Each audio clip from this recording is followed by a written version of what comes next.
Hola,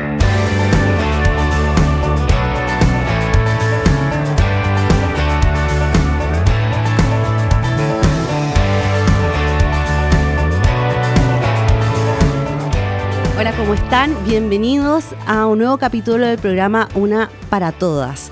Yo les quiero comentar que actualmente en Chile una de las principales causas de muerte entre las edades más jóvenes, ¿cierto?, entre adolescentes y adultos jóvenes, es el suicidio.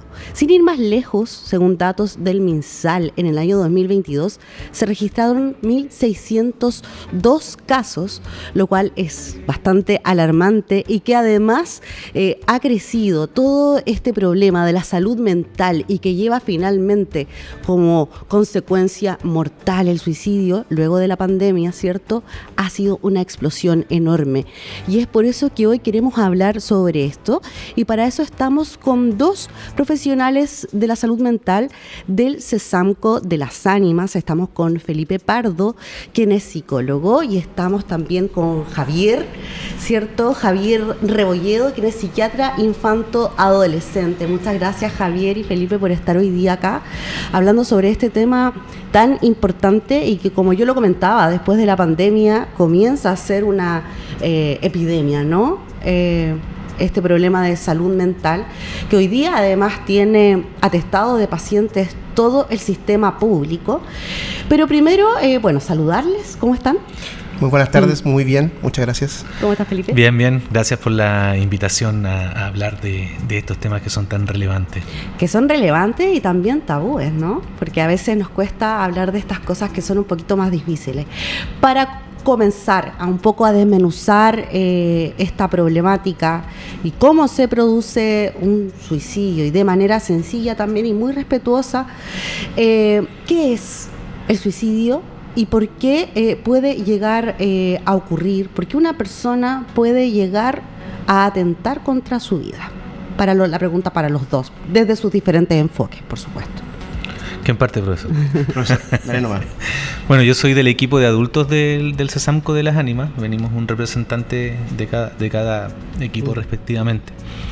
Cuando hablamos del suicidio en adultos, hablamos de una sensación que tiene la persona de tal sufrimiento psíquico, sufrimiento emocional, sufrimiento mental, que lo lleva a sentirse atrapado, que lo lleva a sentirse sin opción ni sin salida y solamente ve como única opción el quitarse la vida, que es como un cese al sufrimiento. El sufrimiento emocional, el sufrimiento psíquico, que puede estar causado por una serie de factores que van desde los aspectos de la forma de ser de cada persona, desde su personalidad, hasta elementos del entorno que pueden desencadenar este tipo de sensación que posteriormente lleva a la ideación y al consumar el suicidio. Uh-huh. ¿Siempre comienza como una ideación? Sí, bueno, la suicidalidad en general en las personas, uno actualmente las cataloga como un espectro. ¿Qué significa eso? Que previamente a que haya un suicidio consumado, existe como un avance paulatino tanto de los factores que conllevan, digamos, a una ideación suicida, en donde finalmente existen dos factores principales que una persona en su psiquismo gatillan desde la ideación, la planificación, hasta que llega a un intento, y finalmente eso puede llevar a un intento suicida consumado. Uh-huh. Los dos factores que más en general están asociados es el nivel de angustia que sufre una persona y el nivel de desesperanza, ¿ya? O sea, este sufrimiento psíquico intenso, prolongado, que con esta sensación de que nunca se va a acabar, ¿ya? Y esto generalmente parte desde una ideación que puede ser vaga al principio, pensamientos intermitentes que se cruzan por la cabeza, y que finalmente esta angustia no cede o no pasa, va aumentando el nivel de ideación, y finalmente ya llega a un nivel de planificación hasta que puede llegar a un intento suicida. Uh-huh. Ya que puede un suicidio consumado. Sí. Bueno, Javier y Felipe, yo creo que muchas de las personas que a lo mejor están viendo el programa, o yo misma, hemos tenido a lo mejor experiencia, hemos sabido de algún amigo, un amigo del amigo que se suicidó, qué sé yo, y siempre parece ser que no hay un presagio, no hay algo que te haya avisado antes. La gente te dice, yo lo vi el día anterior y estaba todo normal, él no estaba en ningún tratamiento, esta persona se veía feliz, no hay forma de a veces saberlo, que la persona adentro, porque ya está pensando en esto en forma anterior. Entonces eso es lo que entiendo de lo que tú me dices, Javier. O sea, la persona empieza como de una idea que puede ser muy vaga, empieza a crecer hasta que lo consuma, pero esto ya hay un proceso en que elaboran. O sea, esta persona ya venía pensando en esto hace rato, aunque de pronto no se les note. Generalmente el suicidio, al menos en Occidente, el 90% de las personas que se suicidan o han intentado suicidarse está asociado a una condición de salud mental, ¿ya?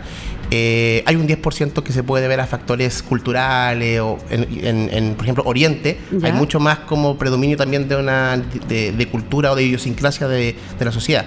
Pero acá en Occidente el 90% hay antecedentes de una condición de salud mental que puede estar diagnosticada o no, ¿ya? Lo que puede pasar es que muchos cuadros de salud mental, cuadros depresivos, cuadros ansiosos, ¿cierto? Pueden ser silentes. ¿Qué significa eso? Que está la sintomatología presente, pero no se ha divulgado o no ha sido vista por el entorno, e incluso la propia persona tiende como a tal vez minimizar sus síntomas, por nuestra calidad de vida, nuestras experiencias de vida, seguimos para adelante, ¿cierto?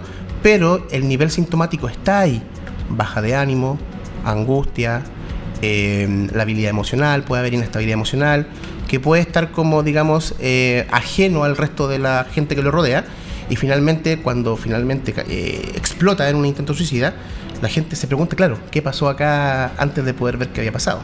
¿Ya? Sí. Felipe, ¿cómo lo ves tú? Sí, continuando un poco la idea que transmitía Javier, la persona dice, hoy, pero se estaba yendo a trabajar. No, pues se levantaba en las mañanas, nada hacía pensar que podría estar incubando esta idea o esta intención.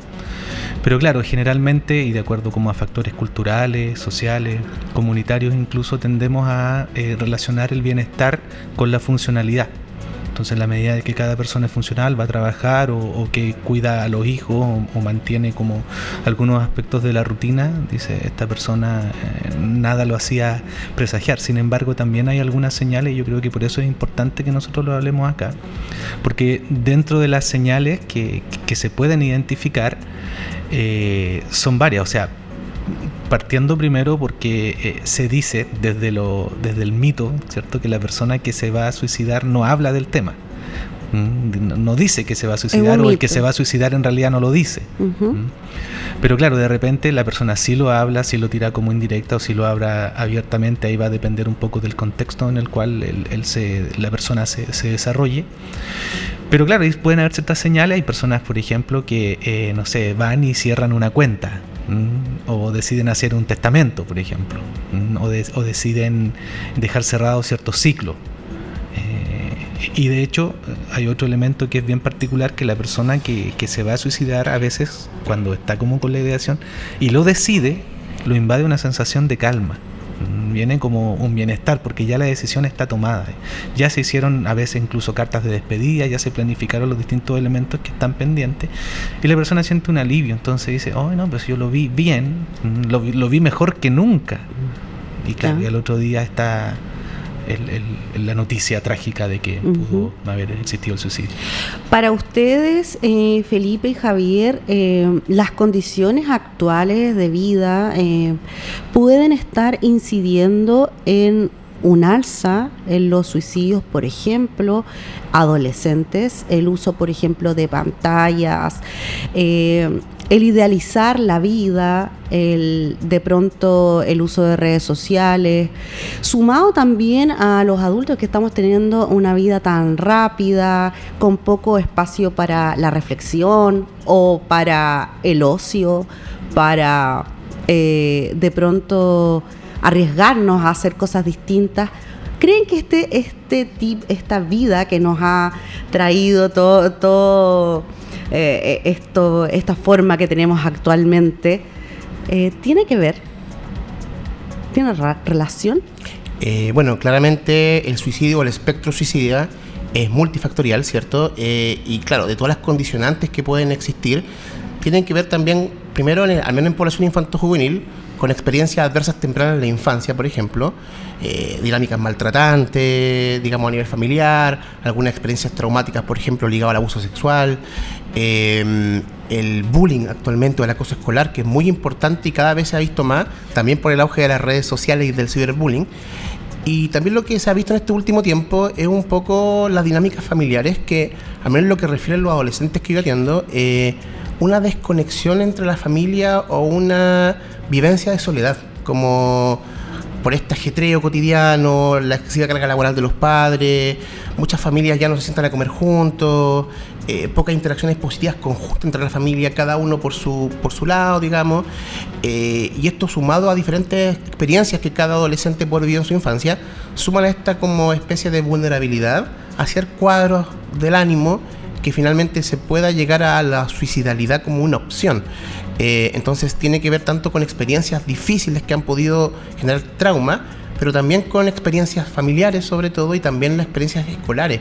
Como te digo, el sentimiento de soledad, de abandono, de no tener conexión con las personas, y muchas veces el acoso que la gente vive, llevan finalmente a cuadros anímicos que puedan gatillar suicidalidad en un corto o mediano plazo. Perfecto, Felipe.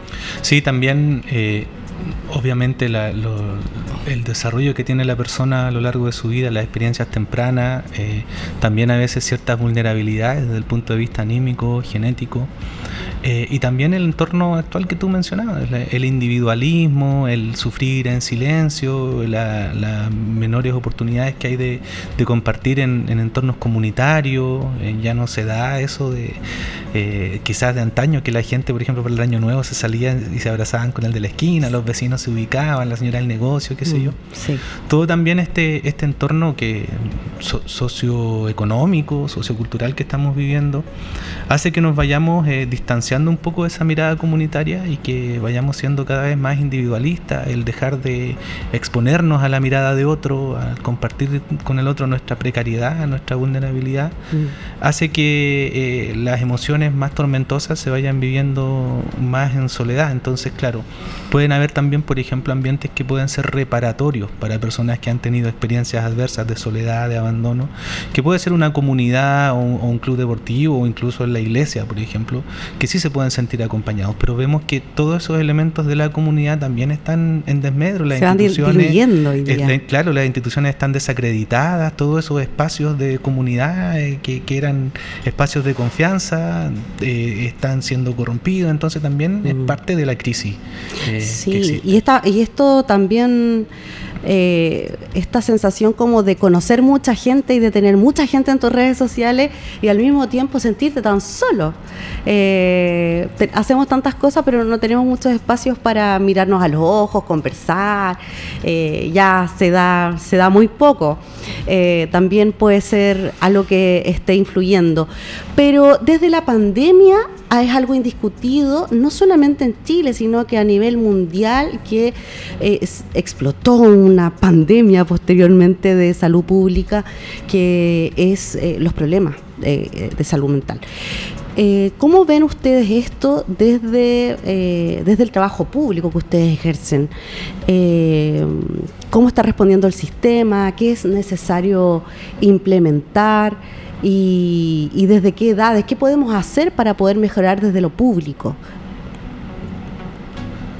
Sí, efectivamente la pandemia marcó un antes y un después lo que es el auge de la salud mental acá en Chile. Sí, ¿y por qué? También te quería preguntar por qué. Sí, la verdad es que hay varios factores asociados. En primer lugar, por ejemplo, imagina que muchas familias con dificultades relacionales, exposición a maltrato, dinámicas como tensas u hostiles, los niños y adolescentes tuvieron que quedarse encerrados en donde habían familias muy, muy, muy conflictivas, ¿cierto? Uh-huh. A eso sumamos, por ejemplo, el estrés académico de intentar aprender mediante pantallas, que si bien podemos nosotros tener ciertas ventajas con el uso de la tecnología, el aprendizaje idealmente tiene que darse socialmente, en aula, en un espacio estructurado.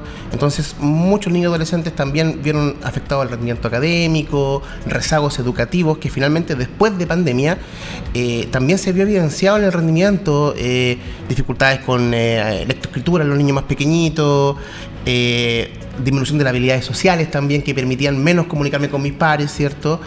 El ensimismamiento que tenemos actualmente con las redes sociales, el TikTok, el Instagram, los juegos en línea, finalmente todo eso afecta a la socialización, hace también que nuestros adolescentes tengan más dificultades con relacionales, y eso gatilla también sintomatología finalmente, ansiosa, anímica. Entonces, lo que tenemos actualmente es una pandemia, post-pandemia, sí, por así decirlo, en donde finalmente lo que hemos visto es que han aumentado el nivel de consultas en la población infanto-juvenil, que es la que atiendo yo, y el nivel de gravedad también. Ya, o sea, en el fondo, el tema autolesivo, el tema alimentario, el tema suicidal, el tema de consumo de sustancias, o sea, todo eso ha sido una explosión que el sistema actual público al menos, y también privado, para que estamos con cosas, no es capaz de contener, y las políticas que se han intentado establecer no han dado el ancho para toda la avalancha de demanda de la población respecto al tema de la salud mental. ¿Era algo que se veía venir antes de la pandemia o no? En pandemia hubieron varios analistas y varias, digamos, médicos, salubristas, que están trabajando en salud pública, que avisaban que probablemente después de la pandemia sí va a existir un auge en lo que es la patología de salud mental en sí. Ya Ajá. se veía cómo venir, y si bien el MinSal también lo escuchó y diseñó estrategias para afrontar esta nueva pandemia que estaba surgiendo, la verdad es que aún así yo creo que ni en los peores pronósticos se puede establecer el nivel de complejidad de casos y el nivel de complejidad de demanda que hay actualmente. Felipe. Sí, coincido con Javier en cuanto a la dificultad, a la dificultad que hemos tenido para afrontar toda esta pandemia, post-pandemia. Creo que también fue un fenómeno que afectó transversalmente en todas las áreas de la salud. De hecho, hubo incremento, no sé, en el tipo de lesiones musculoesqueléticas, hubo algunos tipos de cáncer que incrementaron también su prevalencia en Chile. O sea, fue un fenómeno que afectó la salud en general, la salud mental, pero todos los aspectos de la salud del ser humano. Yo, en lo personal, pienso que todavía estamos frente a un misterio respecto a lo que va a venir con todo esto. Creo que después de una década recién se van a poder tener análisis un poco más establecidos y concretos del impacto que ha tenido la pandemia en la salud mental y también de los factores que están subyacentes a toda esta crisis, porque nosotros podemos hipotetizar o podemos determinar cuáles probablemente fueron los factores, pero no alcanzamos, yo creo, a dimensionar un poco todo lo que sucedió, porque de repente nos encontramos con los casos ahí. O sea, de repente fue como una avalancha de mucha gravedad, de mucha intensidad, de mucha inestabilidad en las personas que últimamente estamos viendo. Y que claro, podría ser por falta de arraigo, por soledad, pero es como que todo se incrementó, y yo me parece que es como agua todavía, que quizás sea agua, que no se alcanza un poco a tener la consistencia para explicártelo, pero si nos centramos como en los intentos de solución que hay, yo creo que no estamos dando abasto, porque es mucha la demanda. Se han establecido algunas estrategias, por ejemplo la línea de prevención del suicidio, el asterisco 4141, que es del MinSal, que ahí lo vamos a estar repitiendo, que ha sido una estrategia bastante útil, pero que, como todo lo que la oferta asistencial que tenemos, no da abasto. ¿Cómo es el panorama en la región de Los Ríos? ¿Hay a lo mejor algunos aspectos culturales, incluso que tengan que ver con el clima, que hagan que sea más, que aquí pueda surgir más el suicidio, por ejemplo? ¿Hay alguna relación entre las regiones más al sur con el suicidio, a diferencia de las ciudades al norte que tienen más sol, etcétera? Sí, hay factores climáticos que puedan incidir. En general, la población de esta región particularmente, y creo que es sabido también por la comunidad, tiene un muy bajo índice de vitamina D, que también es algo que puede influir en la salud mental. Parte del tratamiento también es suplementación de vitamina D, pero también tienen que ver con factores sociodemográficos. La región de Los Ríos es una región también muy rural, en donde el acceso a salud y más a la salud mental es bien precaria para la población en general. Valdivia en general es una ciudad que concentra gran parte del recurso de la salud mental, pero por ejemplo, para serte sincero, lo que es psiquiatría infanto-juvenil para toda la región están concentrados en Valdivia.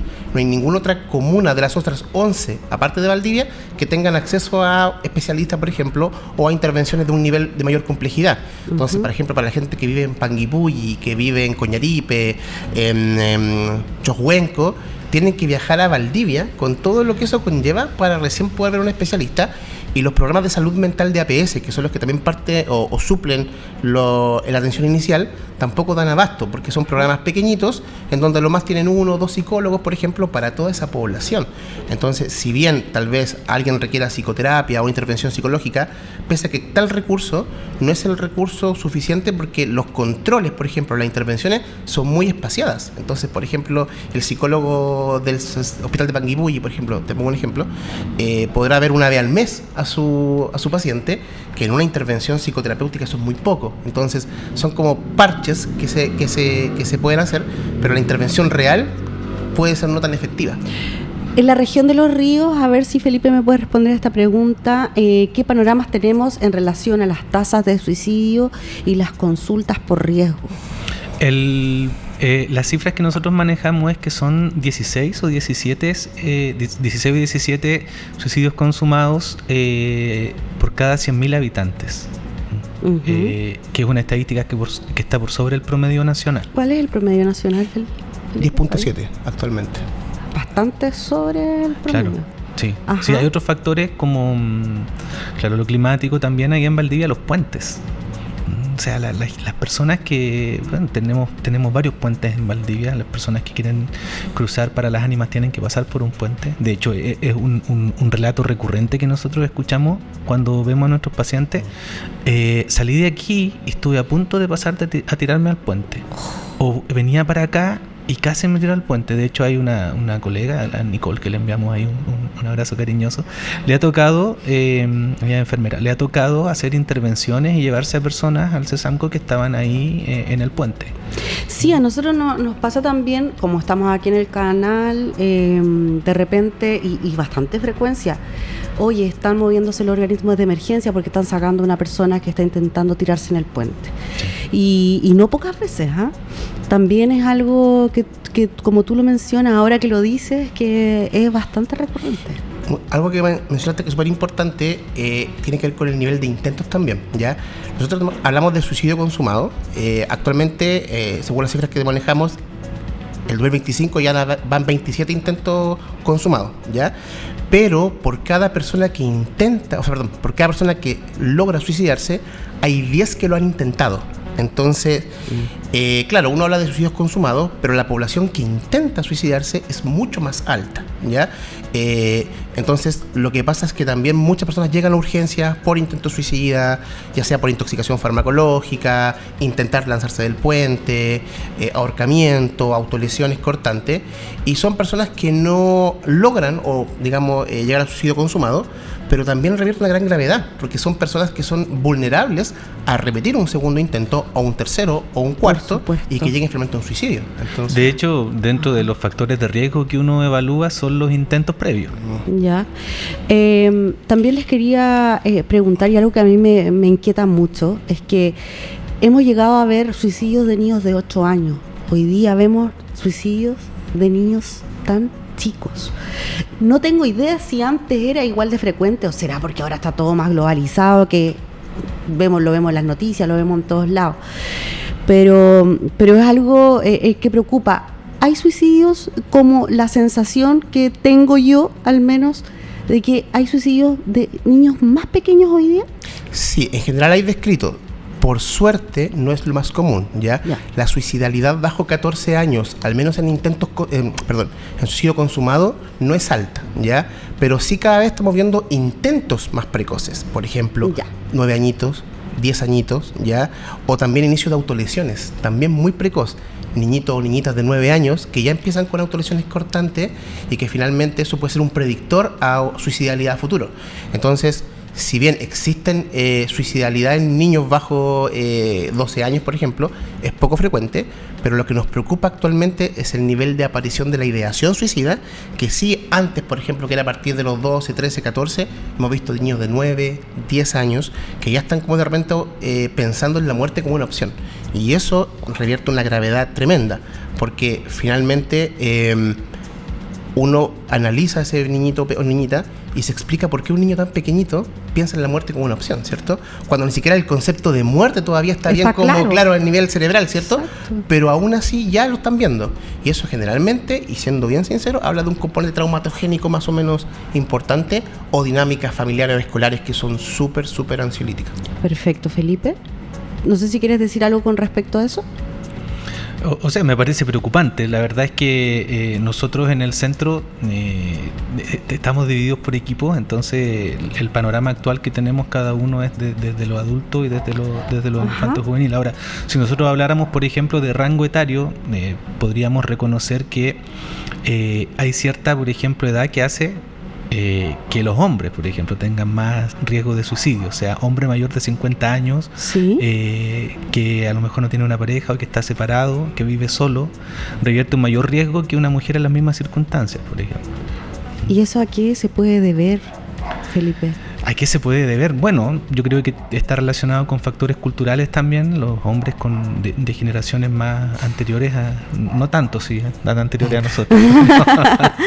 Claro, esto de hablar de salud mental, esto de hablar de sentimientos de vulnerabilidad, de tristeza, es algo que está mucho más vetado, que se habla mucho menos. Y ahí podríamos incluso citarle el tipo de bromas que generalmente se asocian a los hombres que lloran o a los hombres que exponen ciertas vulnerabilidades en ciertos contextos. Entonces eso hace que finalmente haya más constricción emocional, más constricción afectiva, y por lo tanto pueda desencadenar también algo que sea más consumado, más grave. De hecho, desde lo estadístico también los hombres tienden a tener menos intentos de suicidio que las mujeres, pero esos intentos tienden a ser más letales. Perfecto. Preocupante también, y por otro lado también veo en las generaciones más pequeñas, las nuevas generaciones, que los hombres hablan con mucha más facilidad de las emociones, o el llorar, o mostrar la sensibilidad es algo más usual que como tú lo decías, las generaciones un poco mayores, a lo mejor de nuestros padres, ¿no? Uno acostumbrado yo nunca creo que he visto llorar a mi papá, nunca en la vida. Porque para él lo criaron así, porque los hombres no lloran, los hombres no muestran sus sentimientos, y finalmente llegamos a estas tasas y esto que tú estás comentando, estas estadísticas, ¿no? Que posicionan a los hombres primero, ¿no? Vamos a una pausa, vamos a seguir conversando, y en el próximo bloque podríamos conversar de qué hacer en caso, cómo podemos a lo mejor prevenirlo, en qué poner ojo con los adolescentes, también con los adultos, y dónde recurrir, que es importante. Vamos y volvemos, no se vayan.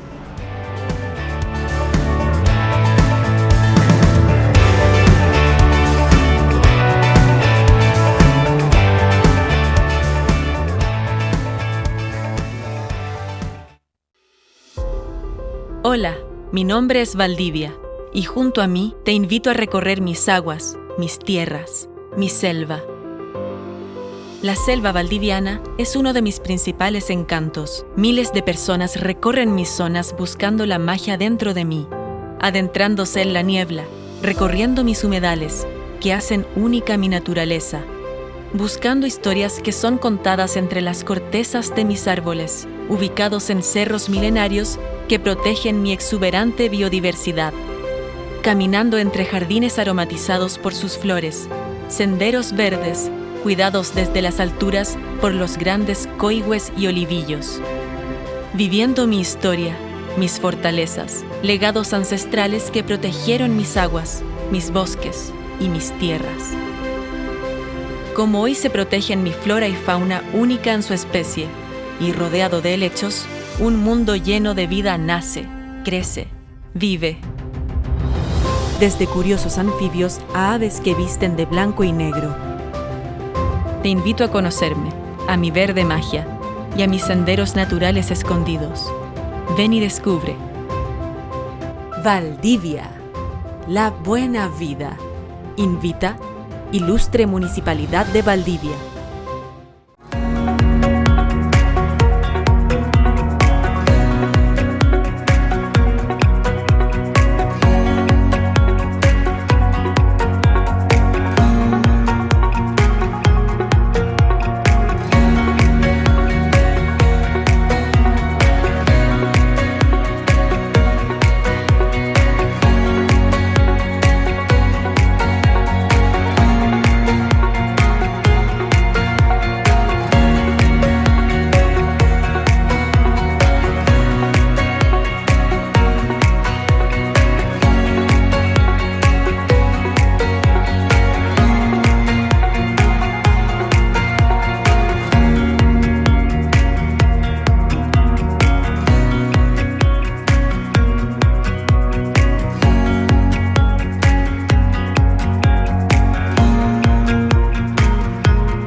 Elige moverte de manera sostenible por Valdivia y descubre sus beneficios.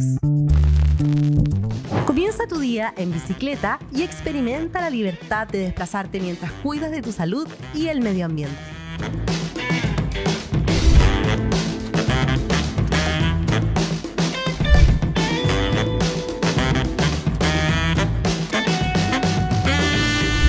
Luego, da un paso en la dirección correcta. Caminar es una forma simple de conectarte con la ciudad y reducir tu huella de carbono. Y no olvides los ríos. El transporte fluvial te brinda una experiencia única de movilidad sostenible, reduciendo la congestión y contaminación.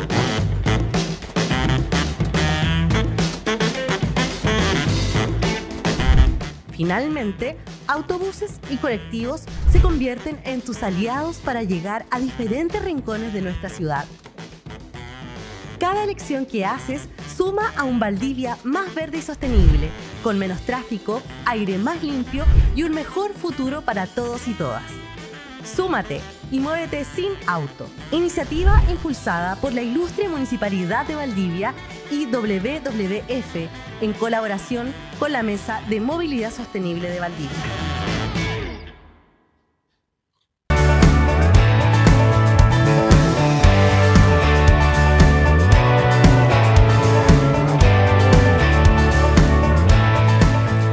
Estamos de regreso hablando en este programa especial sobre el suicidio, porque queremos que ustedes también abran la conversación y, por supuesto, puedan conocer, ¿no?, más detalles sobre las terapias, las intervenciones, los tratamientos que existen, si es que acaso tanto usted como alguien de la familia está pasando por un momento difícil.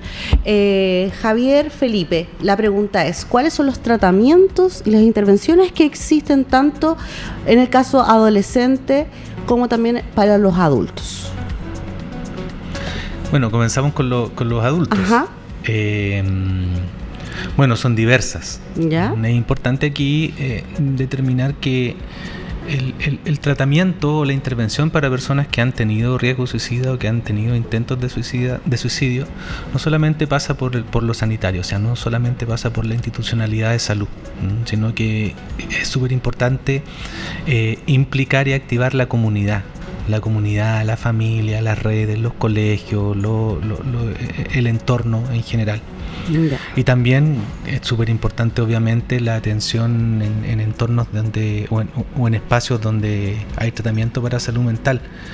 Lo inicial es la atención primaria, los CESFAM, los servicios de urgencia, el SAR, los SAP. ¿Es el primer lugar donde hay que recurrir? Exacto, es el primer lugar donde hay que recurrir, porque nosotros, como servicio de atención secundaria, que es el CESAMCO de las Ánimas, atendemos no de forma espontánea, sino que solamente a las personas que son derivadas de estos servicios de atención primaria.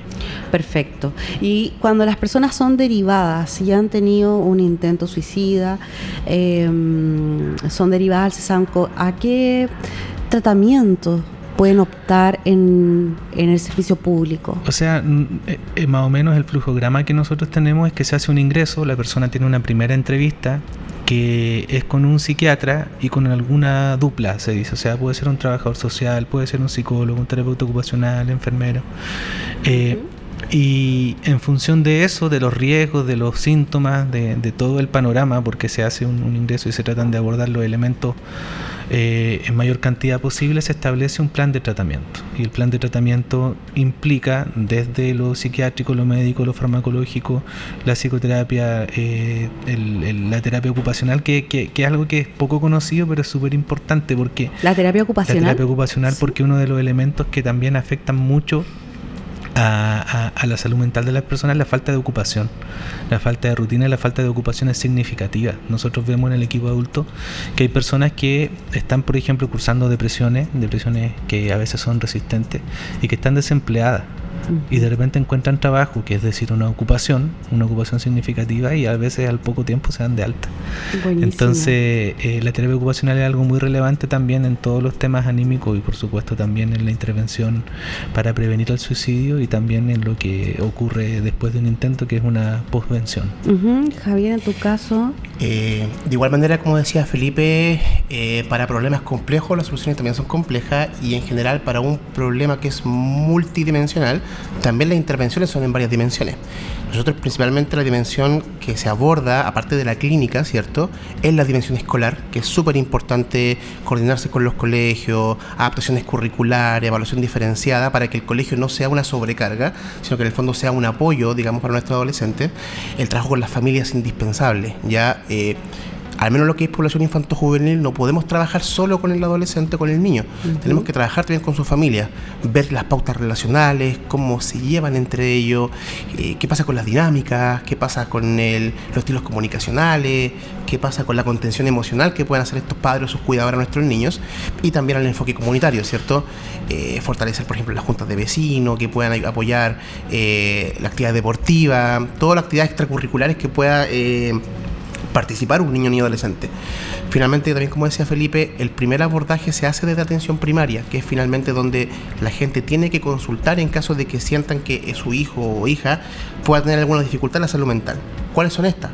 Baja de ánimo, por ejemplo, tendencia de aislamiento social, baja de rendimiento académico, aparición de crisis de angustia, crisis de ansiedad, pesquisa de autolesiones, dificultades en el sueño, en la alimentación. Ya pueden darnos indicadores de que algo está pasando en ese proceso mental de ese niño ni adolescente. Y finalmente consultar a su servicio de atención primaria, en donde se va a pesquisar ciertos elementos de riesgo y puede iniciar un programa de salud mental en el CESFAM, ¿ya? Ajá. ¿Existe cierta reticencia a el uso de medicamentos para la depresión o para los síntomas? Siento que de pronto la gente deja estar o ya va cuando se está sintiendo demasiado mal, porque hay también un estigma con los problemas de salud mental. Nadie quiere decir que está tomando un medicamento o que tiene una depresión, o etcétera. ¿Cómo lo ven eso ustedes? ¿Creen que también incide en que la gente no vaya con regularidad o deje esto al último momento cuando ya todo se está desbordando? Yo creo que afortunadamente eso es algo que está avanzando. O sea, ya hay menos resistencia y hay menos... es menos tabú cuando se habla de que alguien está tomando medicamentos. En general la gente está aceptando un poco más esto. Ahora, claro, nosotros siempre tratamos de fomentar la adherencia, que es la adherencia que la persona mantenga su tratamiento, porque yo a veces le digo a las personas, los medicamentos de salud mental se nota el efecto cuando los dejas.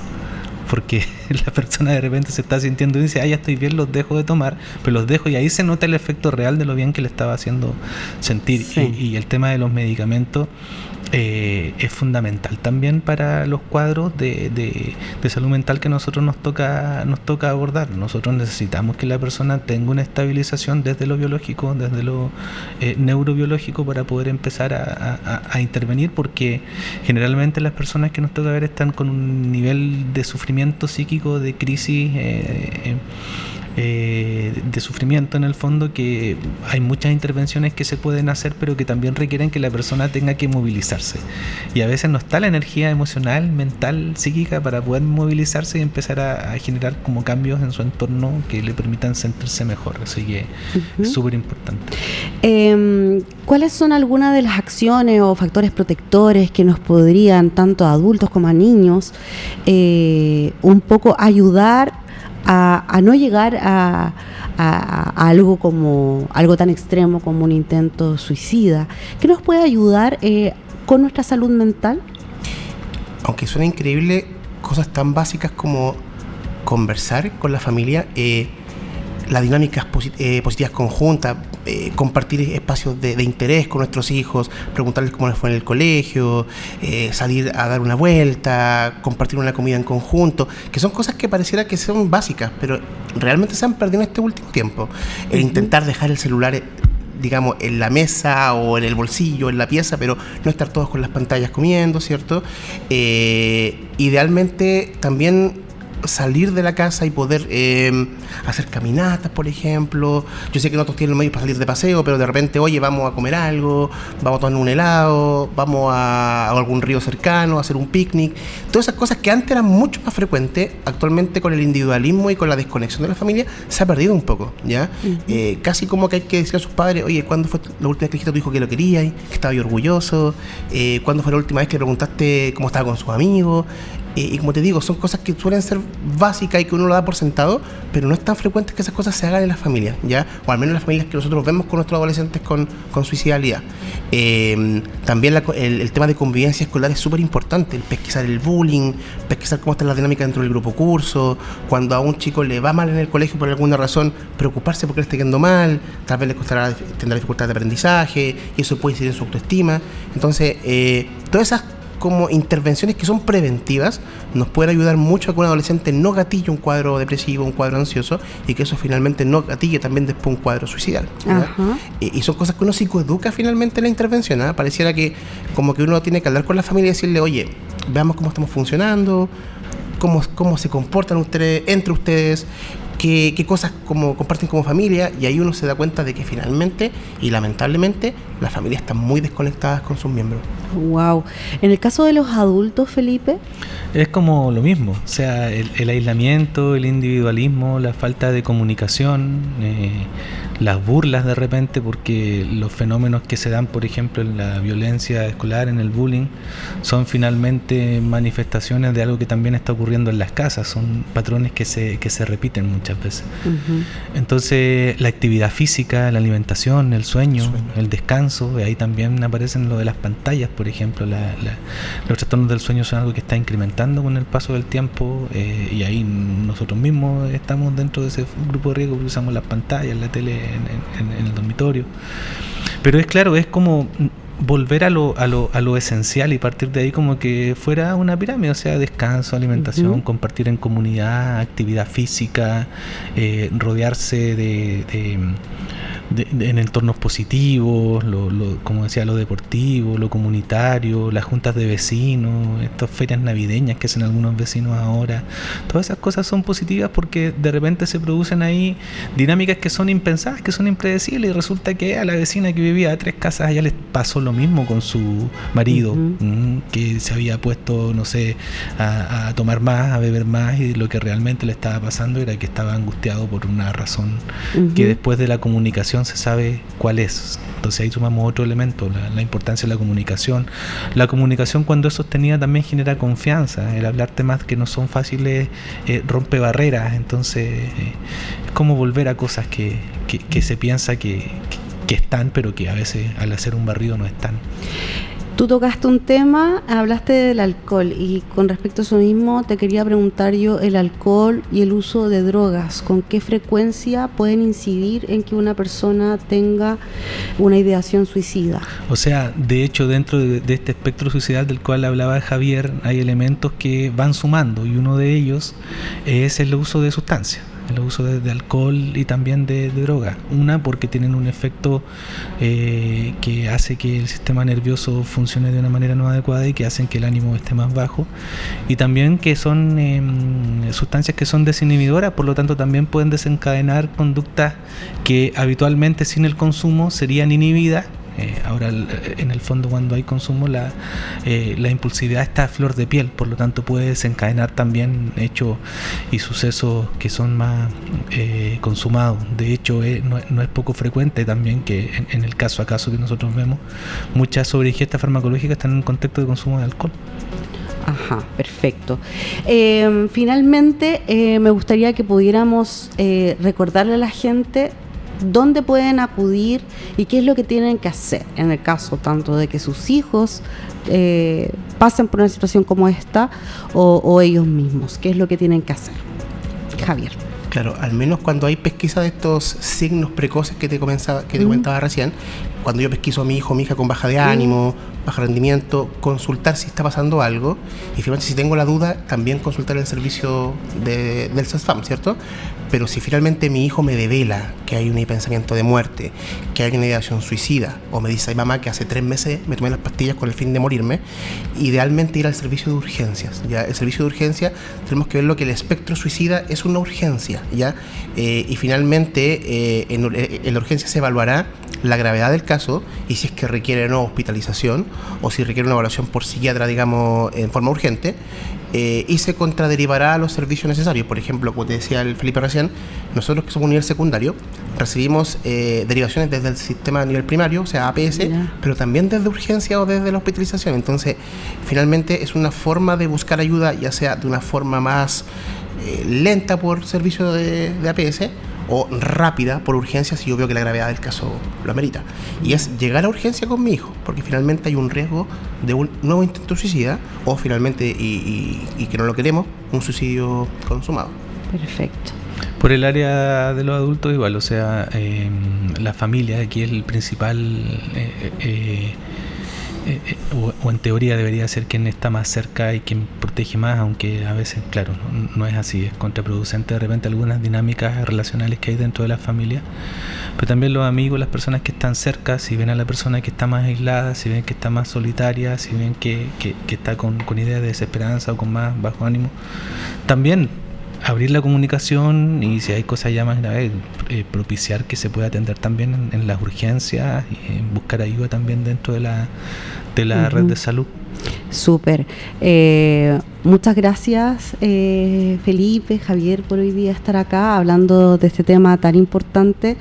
Mucha gente de pronto no sabe dónde recurrir, y por eso también es importante que ustedes vean el programa en casa y también conversen. Ustedes ambos, tanto en situaciones de adultos como de infantiles y jóvenes, vemos algo que se repite, que es esta desconexión familiar. Vemos estas dinámicas o estas cosas que debieran ser, pero en realidad que no están en muchas casas. Entonces, de pronto tengamos ojo con los chicos, con qué están viendo, cuántas horas pasan en pantalla, conversemos un poco más, démonos el tiempo de caminar por la costanera. De repente no es necesario tener un gran panorama, simplemente salir. Además acá en Valdivia tenemos un entorno tan lindo que es fácil encontrar un bosque, un lugar para ir a recorrer o hacer algo en familia. Conectémonos y comuniquémonos sobre todo, ¿cierto? No sé si ustedes quieren dejar un mensaje final. Ahí está la cámara para que puedan dirigirse a la gente. Sí, a propósito de lo que comentabas tú, hay un discurso imperante respecto al individualismo, especialmente en el tema de la población adulta que a nosotros nos toca ver también. Mensajes que de repente, no sé, en redes sociales, medios de comunicación, que yo puedo solo, que yo no tengo que depender de nadie, que yo puedo ser feliz solo y que a mí no me importa tener que hacer lo que sea para demostrar que puedo estar feliz solo. O sea, como ese discurso de autosuficiencia que ha sido como tan manoseado y tan sobreutilizado. Yo creo que hay que tener mucho ojo con ese tipo de discursos, porque el ser humano no es un ser social, o sea, es para vivir en comunidad. Hay muchos estudios que demuestran que entornos favorables, con cariño, con manifestaciones de afecto, son protectores también para temas de confianza, de autoestima y también de mejorar el ánimo. Entonces hay que cuestionarse siempre de repente ese tipo de discursos que están como medio marketeados y tan de moda. Y también en la línea del MinSal también le quiero nombrar el asterisco 4141, que es una línea que es atendida por profesionales y que funciona las 24 horas del día para las personas que estén atravesando una crisis o que estén en el fondo con mucha angustia, con mucho sufrimiento, pueden llamar también. Súper, Javier. Sí, no, un poco repetir los llamados a las familias, conocer a sus hijos, a sus hijas, salir con ellos, conversar con ellos, retomar el contacto, hacer más comunidad, ya salir un poco a las pantallas que nos cuesta tanto, y finalmente volver a ser comunidad, como decía. Ya creo que eso finalmente es uno de los factores protectores más importantes para el ser humano, y que créeme que con pequeñas revinculaciones que tengamos, el nivel de llegar a una suicidalidad baja enormemente. Entonces, volvamos como a reconectarnos entre nosotros. Súper. Qué importante el mensaje que nos dejan hoy día. Muchas gracias por haberse dado el tiempo. Sé que están dejando de hacer otras cosas por estar aquí, pero es importante que la gente pueda conversarlo en la casa también, que pongamos el tema en el tapete, ¿cierto? Y que nos reconectemos. Muchas gracias, Javier, muchas gracias, Felipe. Gracias, y muchas gracias a todos ustedes que cada día jueves nos siguen aquí en el programa Una para Todas. Nos vemos el próximo capítulo con otro tema. Que esté muy bien. Chao.